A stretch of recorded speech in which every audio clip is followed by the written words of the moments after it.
Literatura em Movimento. 9h13, nós vamos agora conversar com o escritor Francisco K. Saraiva. O Francisco está com a gente, né? Para você que acompanha pelo site, agora sim. Estou ali, alô Francisco, boa noite. Olá, boa noite. Alegria ter um amigo aqui com a gente, muito obrigado. Acabamos estourando um pouco as outras entrevistas, né? Mas o Francisco pacientemente está aqui com a gente para conversar. Tudo bem, né, Francisco? Tudo bem, agradeço muito a oportunidade de falar com você e com os ouvintes da Rádio Jornal. Muito bom. Você está falando de onde?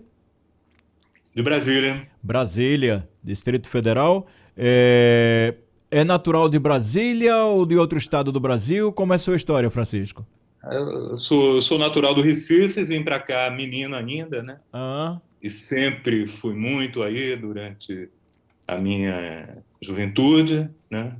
Depois foram rareando um pouco a frequência, foi rareando, mas eu mantive vínculos, né? Sim. E quando houve o movimento Mangue, aquilo me atingiu bastante, né? E esses laços pernambucanos se reforçaram e depois de alguns anos o resultado disso foi esse livro Mangue Mundo, né?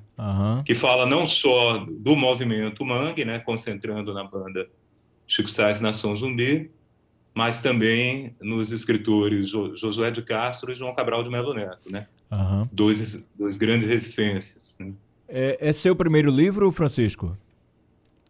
Eu tenho vários livros de poesia e tenho também um outro livro de prosa crítica, né? São vários ensaios e tal.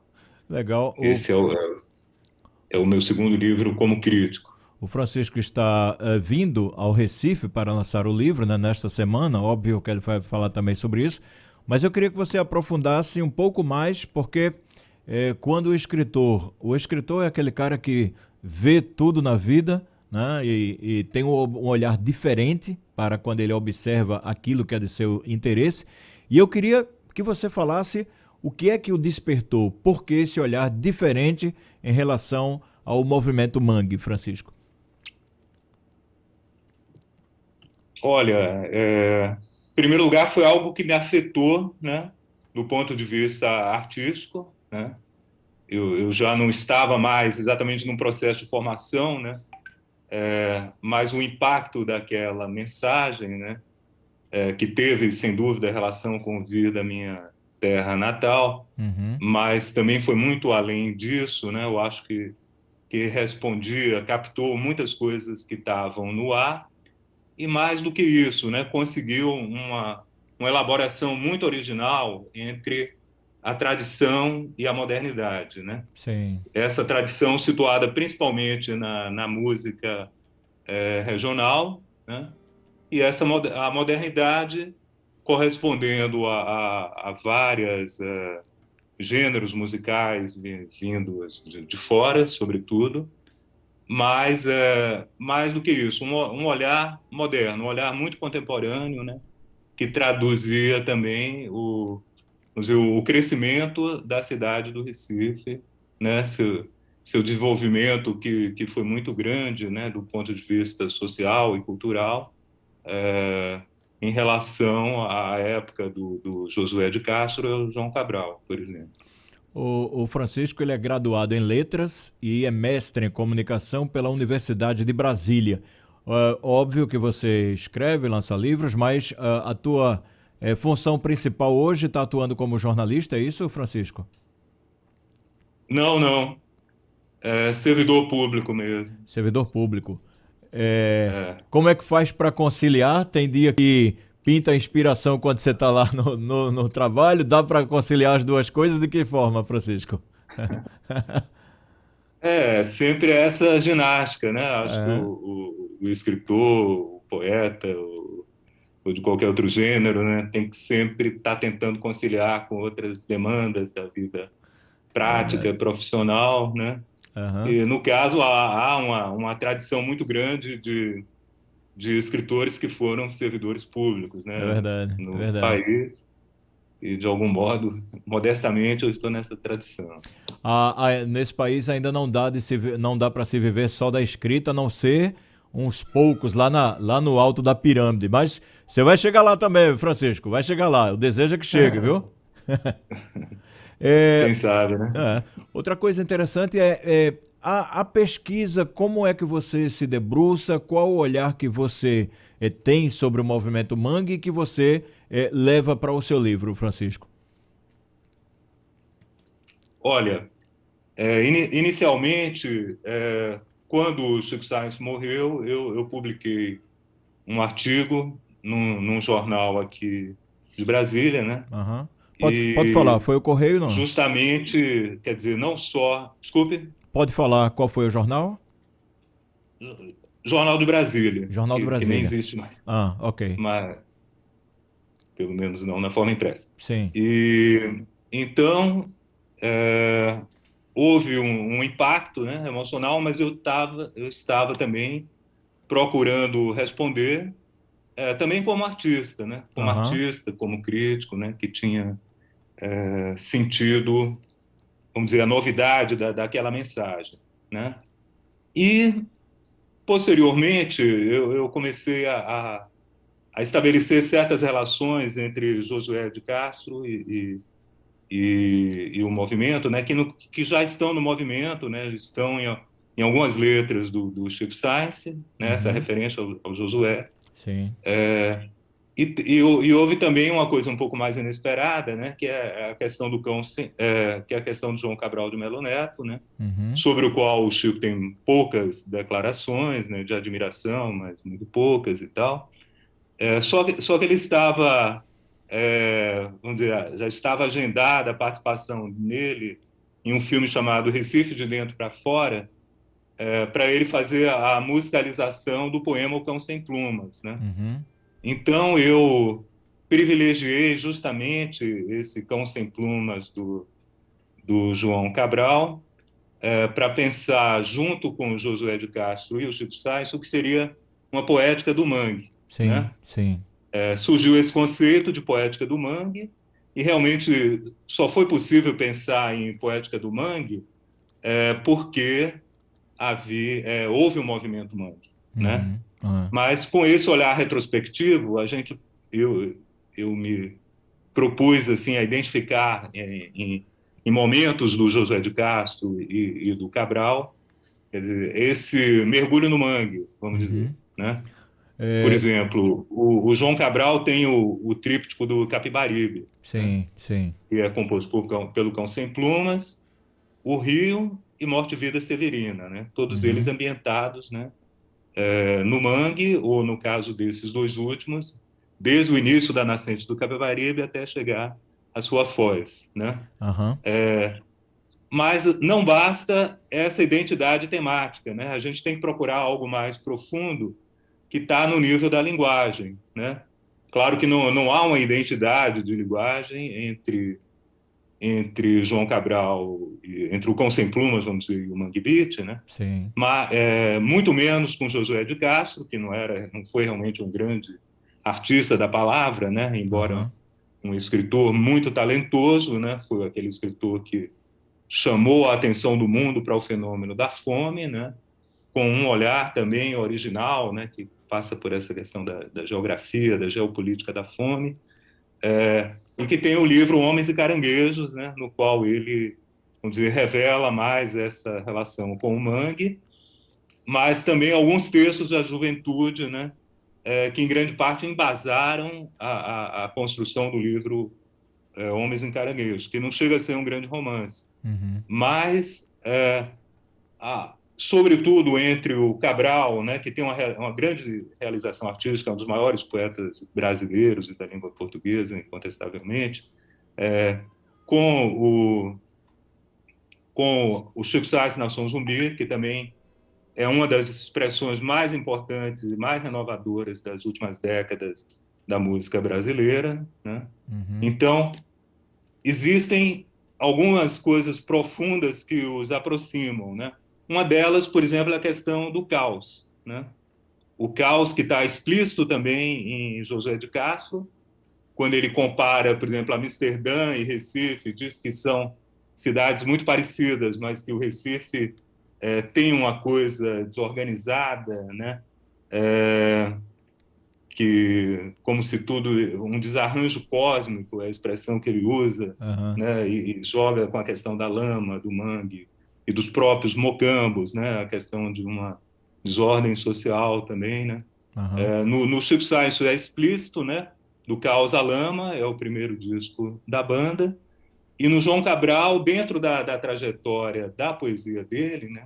O Cão Sem Plumas tem um lugar muito especial, né? Porque não é só o primeiro poema que ele se volta sobre a realidade social brasileira e nordestina, né? Uhum. Mas também é um poema de uma inventividade, né? Um pouco solta, né? Que parece que ele não mantém aquele mesmo controle que ele vai alcançar depois, né? O controle de uma vontade organizadora, racional, né? Então ele tem características que o aproximam do movimento Mangue na nossa leitura. Francisco, tem uma coisa interessante. Eu queria retornar contigo aos anos 90, né? Ali ao lançamento do movimento Mangue. Recife, culturalmente, apesar de ser um grande celeiro de cultura, mas do ponto de vista da indústria cultural, Recife está longe do Sudeste, de onde tudo funciona, ao redor de São Paulo e Rio principalmente. Recife está Uhum. afastada, mas de repente os meninos aparecem e dão aquele boom para o país inteiro e Recife passa a ser vista de outra forma do ponto de vista cultural. Para você, o que é que foi primordial para que o movimento Mangue chamasse a atenção do restante do Brasil, principalmente no centro da indústria cultural brasileira, Rio e São Paulo, Francisco?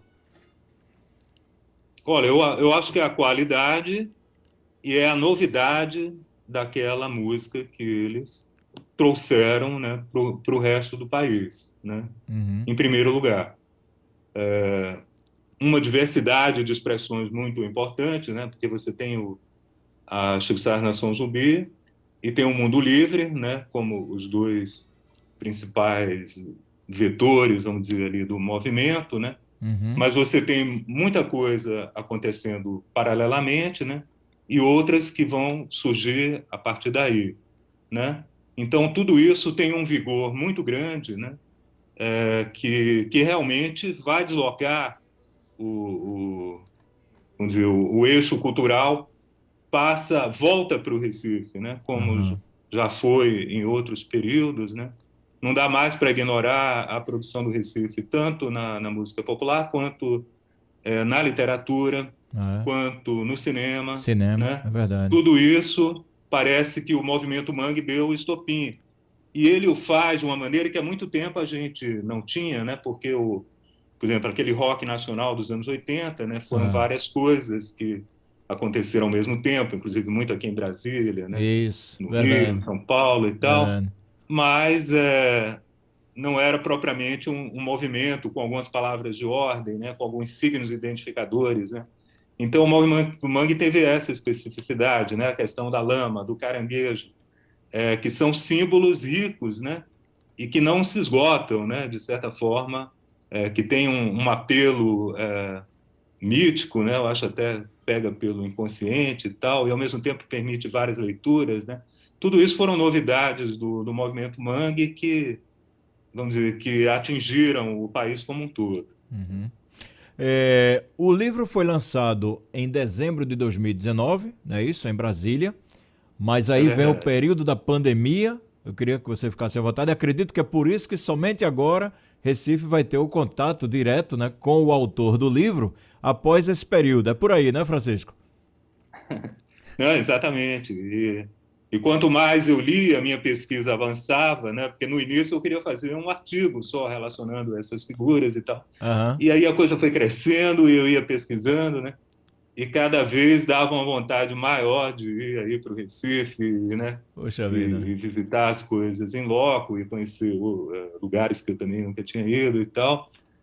Mas fui segurando para concluir, já estava com o lançamento marcado no Espaço Pazárgada, né? Uhum. E aí, de repente, vem a pandemia, né? Que teve efeitos muito piores e mais calamitosos do que esse, é claro, né? Verdade. Mas a gente esperou, eu fazia questão de ter esse momento, né?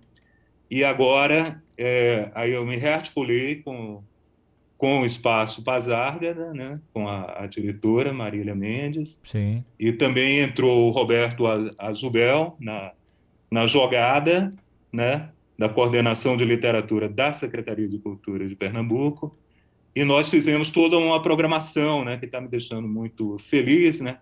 Porque a gente vai ter a oportunidade de debater o movimento Mangue num quintal do Bandeira, numa live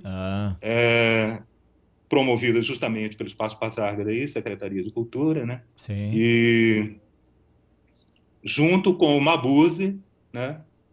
Essa importante expressão, né? do movimento Mangue, né? Quer dizer, um dos articuladores ali, né? Que tem experiências importantes, a Rádio Bom Tom, com Chico Sainz e Jorge do Peixe, né?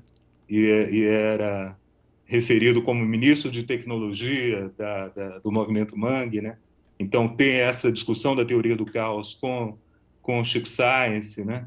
E então nós vamos discutir junto com o Roberto e a Marília a questão do movimento Mangue. Sim. O lançamento vai ser na Livraria Jaqueira, do Uhum. dia 27 de maio, sexta-feira, unidade do Isso. Recife Antigo, e ainda vai ter uma conversa com o autor, também com a mediação do Roberto Azubel, na terça-feira, dia 31 de maio, no Memorial Chico Science, né? Lá no Pátio de São Pedro. Então, estou muito feliz porque eu acho que o livro diz alguma coisa para o público pernambucano e recifense em particular, né? Quer dizer, Recife é uma personagem ao lado desses três grandes autores, né? Uhum. Ele é uma personagem totalmente presente dentro do livro, né? E eu mesmo com esse olhar de fora, né? Ainda que com o pé aí, eu acredito ter captado algum aspecto novo e tal a partir da correlação aí desses autores. Mangue Mundo, Poéticas do Mangue, em Josué de Castro, João Cabral de Melo Neto e Chico Sainz. Nosso querido Francisco K. Saraiva. Francisco, muito obrigado pela entrevista. Sucesso na sua carreira, sucesso no livro. Grande abraço e seja bem-vindo, Francisco. Obrigado demais, Marcelo. Foi um grande prazer e grato aí por sua calorosa recepção. Maravilha. Abração. Abraço. Francisco K. Saraiva com a gente aqui no Literatura em Movimento da Rádio Jornal.